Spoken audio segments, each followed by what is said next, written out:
Hello, we are C-Blu Blue Light Colposcopy. My name is Drew Scott. These are my teammates, Ricky Scoggin, Libby Brooks, and Eric Constant. Consider a young mother living in a small village in Kenya. Several members of this village have died from cervical cancer, so try your best to imagine her elation when a group from the Ministry of Health comes and sets up a screening center at a nearby village. Excitedly, she makes the trek. She jumps on this opportunity and has her youngest child in tow. 1 in 6 women in her country are screened for cervical cancer, which is not many at all, so she's grateful for this experience that she's been given.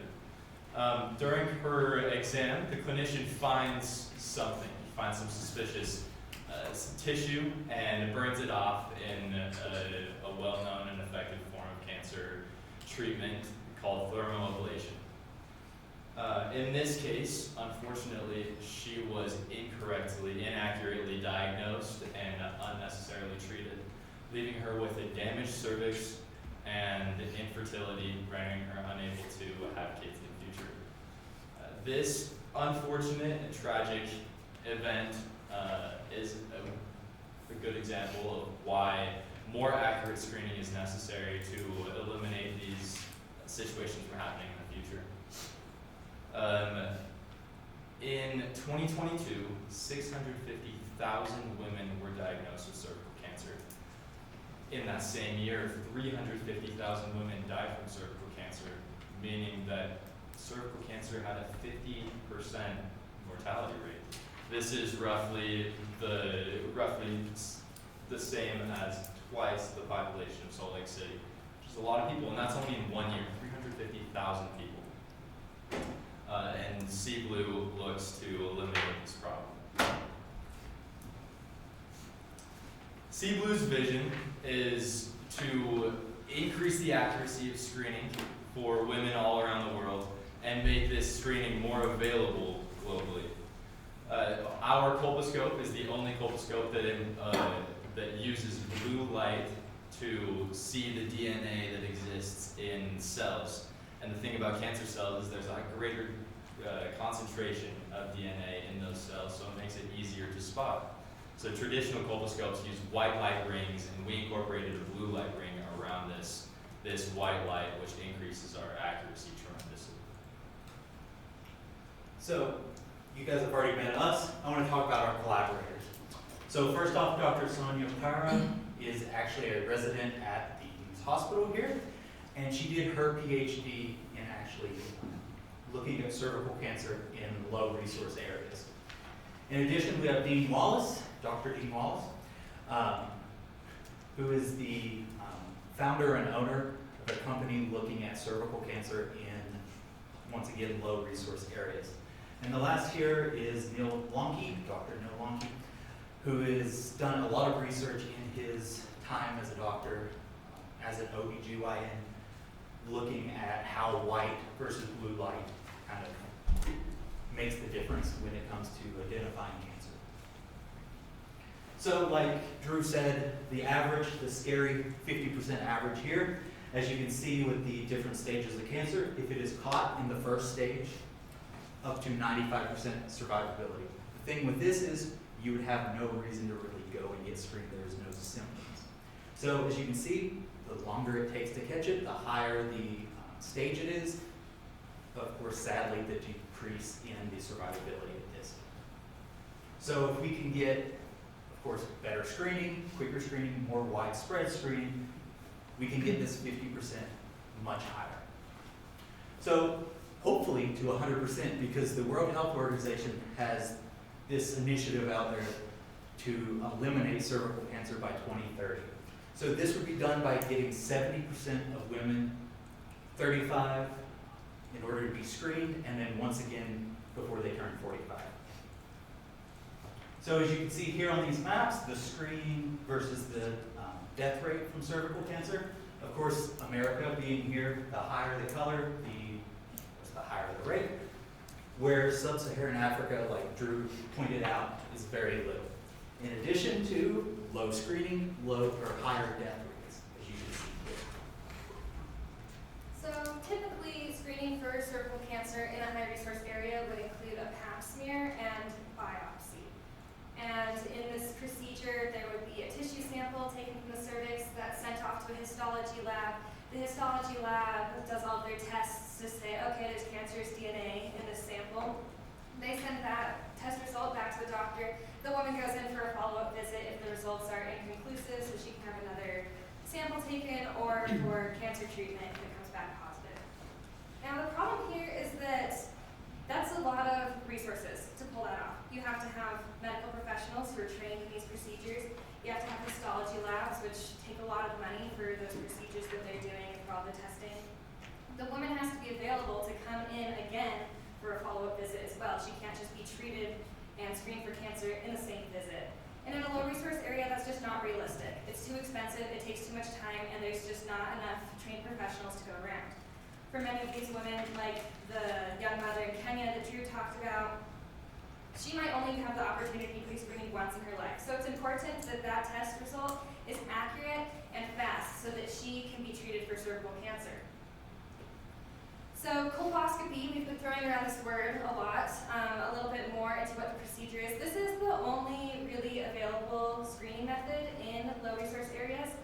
It involves visually identifying cancerous tissue versus healthy tissue. So an examiner uses a device called a colposcope, which we have ours right here, and they use it to eliminate the cervix, and then there's a camera that will visually magnify the tissue, and they will look at it and make that diagnosis. Now the problem is, this is oftentimes not accurate. Clinicians try their best, but they really just have a hard time telling where is the cancer and where is the tissue healthy.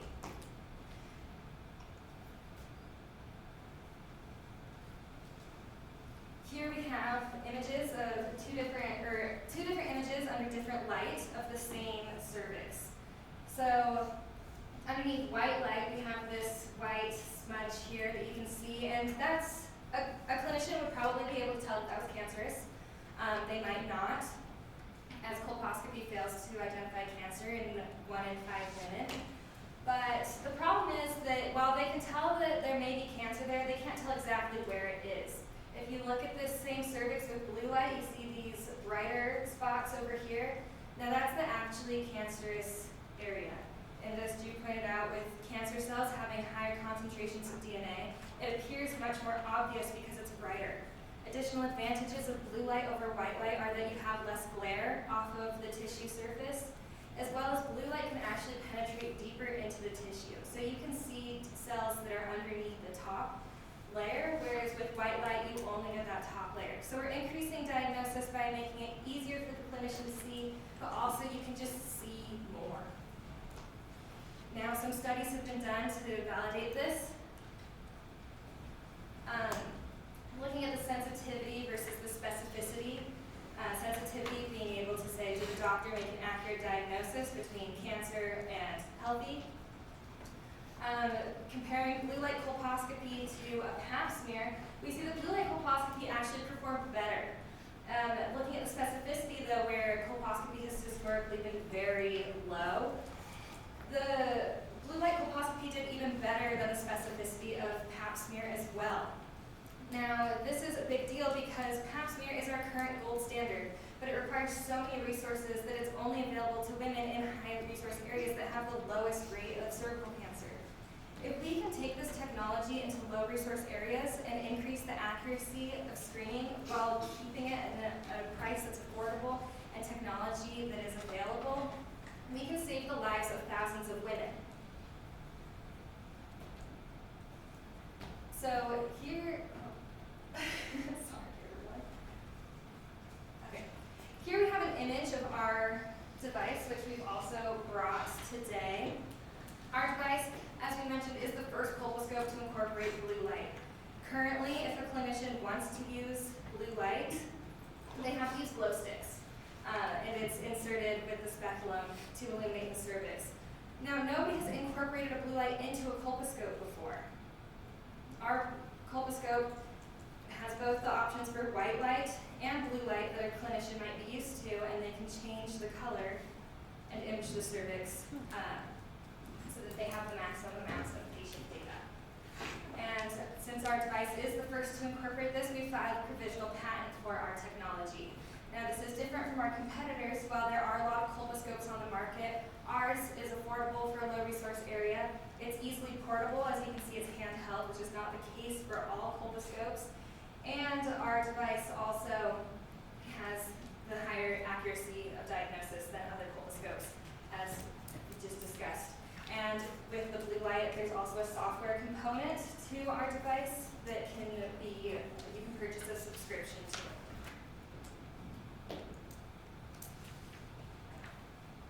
As before mentioned, our colposcope is the first colposcope to incorporate blue light.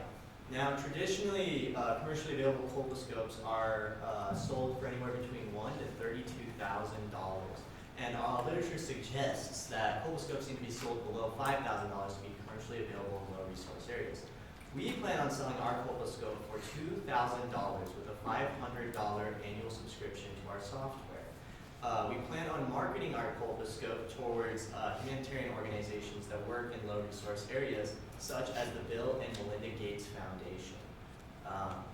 Currently, we estimate the total global colposcope market value to be $680 million, and we estimate our own market value to be $20 million.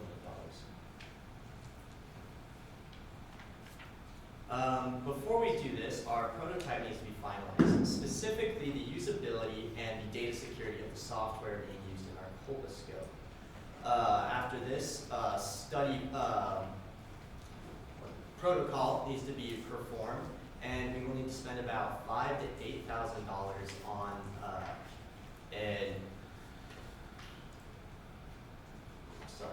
I'm missing it. An informational form submitted to the Institution for Bureaucratic. The NIRB, I'm sorry, the NIRB. NIRB is an informational form used to determine the ethics of a study that involves human participants. After this, we'll need to do a verification study to prove the efficacy of our product. And then we'll need to, once all that's done, it'll allow us to make a informational dissoir that will allow us to go to market. We're asking for $200,000 in exchange for 12% of the company. This will go towards the aforementioned costs as well as legal and overhead fees. We are C-Blu, shining a new light on cervical cancer. Thank you for listening, everybody. I appreciate your patience with me. And